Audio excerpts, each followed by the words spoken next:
bonjour. Je vais vous présenter un extrait de récit que j'ai composé à partir d'observations ethnographiques. J'avais fait ça dans le cadre de mon mémoire de maîtrise sur la production d'informations dans les entreprises de presse. Et ce qui m'a inspiré, en fait, c'est le séminaire doctoral donné par Isabelle Mailly. C'est dans ce cadre-là que j'ai fait ce travail. C'est sur la communication et les changements dans les entreprises. Et Isabelle Mailly, qui est l'auteur de ce livre sur le Cirque du Soleil, qui a utilisé le récit en fait, pour montrer les dynamiques à l'œuvre, comment la culture d'entreprise vit à travers plein d'anecdotes. Comme je vous disais, c'est un travail qui est vraiment fait à partir d'anecdotes, d'observations que j'ai réalisées. Je m'étais retrouvée avec plein de notes, avec beaucoup de détails, mais quelque chose qui n'est pas forcément lisible, mais enfin, c'est pas facile d'accès, c'est long, c'est trop précis, ça manque de contextualisation. Je me suis demandé qu'est-ce que je pouvais faire avec ça et comment l'idée du dialogue m'est venue, parce que il me semblait que Dagiral et Parazi montre qu'on a du mal à identifier une identité précise pour le journalisme. Et moi, j'avais travaillé sur deux journalistes spécialisés dans le data journalisme, qui sont a priori à l'opposé l'un de l'autre. Il y en a un qui est dans un journal tête de file américain indépendant, et l'autre qui est dans un journal sensationnaliste montréalais. Et je me disais, bon, il n'y a pas grand-chose qui les réunit, peut-être, mais bizarrement, je les vois bien discuter ensemble. Donc j'ai transposé, en fait, un rendez-vous que j'avais eu à New York avec le premier journaliste. J'ai rajouté l'autre, j'ai imaginé la présence de l'autre à ce moment-là. Et c'est pas non plus... Il n'y a pas énormément de choses fictives dans le récit que j'ai composé. J'ai juste comme associé, quand il parlait de thèmes similaires, j'ai juste mis ensemble les anecdotes avec évidemment des petits trucs de récit pour que ça soit une histoire, un fil continu dans l'histoire. Je vois ça comme un travail complémentaire à l'analyse logique. Van de Ven et Poole parlent de comment, en fait, il y a des éléments d'analyse qui sont écartés par la structure formelle ou encore qui ont été simplifiés, voire dénaturés par la segmentation induite par l'analyse logique. Et je trouve que c'est pas mal du gâchis de ne pas voir... on ne peut pas expliquer, généraliser un tas de choses avec des anecdotes. Il y a un danger à ça, qui est aussi part de comment une histoire peut nous entraîner dans... la façon... on peut utiliser la narration à des termes de propagande. Là, c'est clairement pas le but. C'est juste, en fait, de donner accès à des phénomènes particuliers qui sont souvent gommés par l'analyse logique, puis le travail de segmentation qu'on fait dans nos travails de mémoire, etc., pour remplir la forme académique. Donc, je le répète, c'est complémentaire, ça ne substitue pas aux autres... je ne prétends pas que ça substitue aux autres méthodes.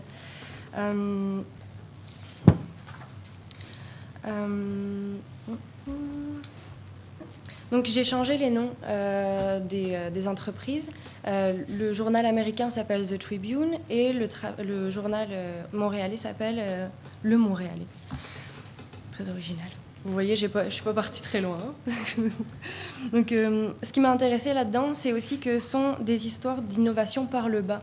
Parce que souvent, dans la sociologie de l'organisation, on entend beaucoup parler de qu'est-ce qu'on veut implanter dans l'entreprise comme système d'innovation. Et là, c'est donc deux par le bas qui sont plutôt indépendantes, et une qui a été réalisée dans de très bonnes conditions, vous devinerez laquelle, et l'autre avec très peu de moyens et peu d'appui de la direction. La tension principale du récit, dans les récits de littérature, souvent, le récit tient à une tension, mais là, la tension, c'est cette apparente disparité entre les conditions de travail des deux acteurs. Et pourtant, le dialogue tient au fait qu'il y a un thème récurrent dans les histoires. La difficulté à faire cohabiter les pratiques professionnelles des informaticiens et des journalistes dans un même projet. Donc là, je vais vous lire un extrait, pas trop long parce que c'est pas très... Enfin, si c'est vivant, là, mais c'est quand même... Normalement, c'est fait pour être lu chez soi, avec un bout de papier. Ron regarde par la fenêtre du café en mâchant sa toast. Martin fixe un bout de bacon. Excuse-moi, Constance, ouais. peux-tu approcher le micro, s'il te plaît? Excuse. Ron regarde par la fenêtre du café en mâchant sa toast. Martin fixe un bout de bacon, calciné dans son assiette. J'ai pas lu l'article, j'étais trop mal à l'aise, m'explique Martin. Je sais pas à quelle limite on a franchi cette fois-ci, mais on est rendu loin. Jette un œil anxieux vers Ron, qui reste absorbé par la rue. De grosses gouttes tièdes claquent sur le trottoir de Greenwich Village. Moi, j'ai juste fait l'infographie, un triptyque, se justifie Martin. La fille déguisée en ado attend dans la chambre d'hôtel. Le pédophile arrive, il voit pas les photographes qui sont cachés. Et là, bang, il se fait surprendre. Martin essaie de se calmer, rien que de raconter, ça l'excite à nouveau. Il aime vraiment sa job, une sorte de plaisir coupable. Ça se voit à sa face. De toute façon, Ron n'a pas l'air outré.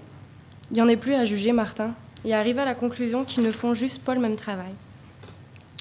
Tout à l'heure, Ron me clamait sa foi en l'éthique journalistique. Être journaliste, au papier comme sur le web, c'est être au service de l'histoire racontée. À The Tribune, on ne fait pas des applications interactives parce qu'elles sont jolies ou juste parce qu'on peut le faire. On voit beaucoup ça ailleurs. Nous, quand on décide de créer une application, c'est parce qu'on pense que ça va ajouter quelque chose de significatif à l'histoire. Ron avait déjà réussi sa carrière de journaliste. Il suivait la politique. C'est la campagne présidentielle de 2004 qui avait achevé sa motivation. Les lecteurs n'étaient pas vraiment intéressés par la politique, ça ne vend pas. Maintenant, il est responsable d'une équipe de journalistes programmateurs.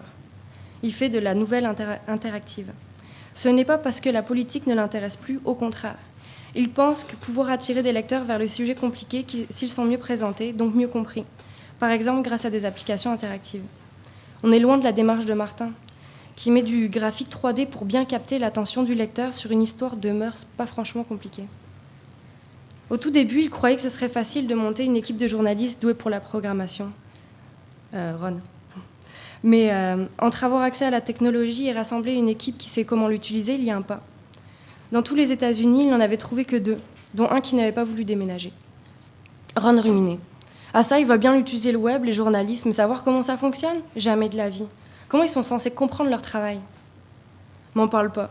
La journaliste avec qui je travaille en ce moment n'est pas capable de remplir un fichier Excel. Elle explique des trucs dans des colonnes pour donner métriques. C'est pas compliqué pourtant, il y a un espace commentaire. Elle comprend pas que la machine ne va pas pouvoir traiter son information. Que je vais devoir passer sur tout le fichier pour corriger et comprendre ce qu'elle a bien voulu dire.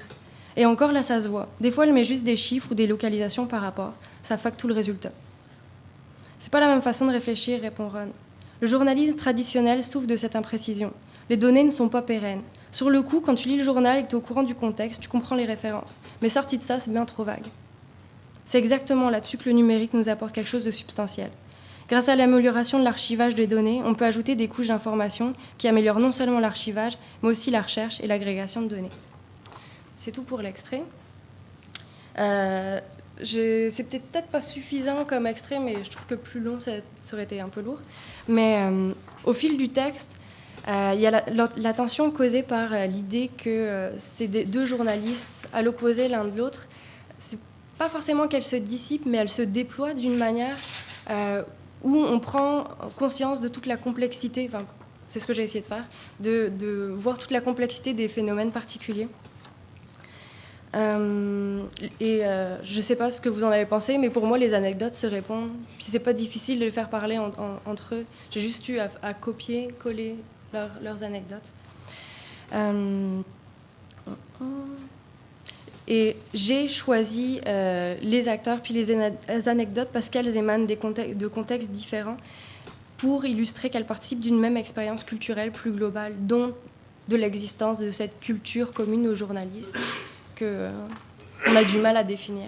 Puis c'est sûr que j'aurais du mal à la définir de manière plus académique, logique, puis segmentée. C'est sûr, je ne veux pas commencer à faire des généralisations à partir d'anecdotes. Ce n'est pas du tout la démarche. Mais c'était juste une façon d'ouvrir, justement, après avoir fait cet exercice-là, si j'écris à nouveau mon mémoire que j'ai terminé. Peut-être que j'aurai encore plus de nuances ou que j'arriverai à apporter au bon moment une anecdote qui va permettre justement de balancer les propos puis de mieux envisager les phénomènes particuliers. Je ne suis pas mon texte, donc l'exercice a évidemment des limites et on ne peut pas généraliser ce qu'il dévoile. Le fait, par exemple, qu'on ne peut pas savoir quel mot j'ai changé. Je vous assure qu'il n'y en a pas beaucoup, mais le problème dans l'exercice, c'est que vous devez me faire confiance un petit peu, là, puis surtout quand je le dis comme ça, la version écrite, il y a beaucoup plus de moyens de revenir dessus, puis je donne en annexe vraiment les notes d'observation qui m'ont fourni l'information. Donc oui, il y a un peu du modelage pour que ça soit une histoire, mais vraiment pas beaucoup. J'ai trouvé de nombreux avantages, particulièrement vis-à-vis des structures narratives véhiculées par les entreprises. Parce que comme on l'a vu avec mon collègue tout à l'heure, il s'efforce à créer des histoires de communautés, de réseaux, d'agir ensemble. Puis, je pense qu'il faut s'en méfier un petit peu. Puis, je trouve que de cette perspective-là et du fait que leurs innovations ne sont pas issues d'un discours managérial qui va essayer de montrer une innovation qui va montrer l'entreprise sous un jour agressif économiquement, puis qui va donner certainement envie aux annonceurs de placer leur publicité dedans. Là, ce n'est pas du tout le but de ces deux individus-là. Donc, ils sont certainement... je dirais pas pollués, c'est un peu négatif. Ils sont certainement conditionnés dans leur travail à avoir ce genre de discours, c'est sûr. Mais c'était pas ce type de discours vertical qu'on impose dans le management. Je trouvais ça particulièrement intéressant de faire dialoguer non pas deux journalistes québécois ni deux journalistes américains, parce qu'au Québec, on a cette façon de jeter la pierre à seulement certains médias, alors que tous les médias partagent certaines pratiques qui sont peu reluisantes. Donc je trouve justement que ça enlève cette opposition qui est un peu surfaite, je trouve.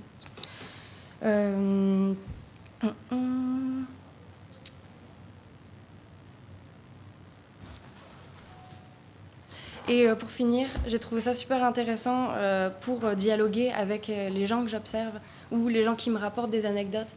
Parce que souvent, ils me demandent qu'est-ce que tu en as fait, tout ce que je t'ai dit ou tout ce que tu as pris comme notes. Puis ça ne va pas les intéresser d'avoir les notes telles quelles ou de lire mon mémoire, ça c'est sûr. Donc j'ai fait le test, j'ai envoyé le récit à des amis qui travaillent justement dans ces entreprises. Pas l'américain, je connais personne. Enfin, en tout cas. Mais ils ont trouvé justement que tout d'un coup, ils comprenaient mieux qu'est-ce que je voulais dire quand je faisais mon charabia jargonneux de pseudo-scientifique. Donc, mais non, je ne suis pas en train de dire que je critique pas. C'est pas une critique du jargon scientifique, c'est juste un exercice qui permet de s'ouvrir d'autres lecteurs, je pense. Voilà.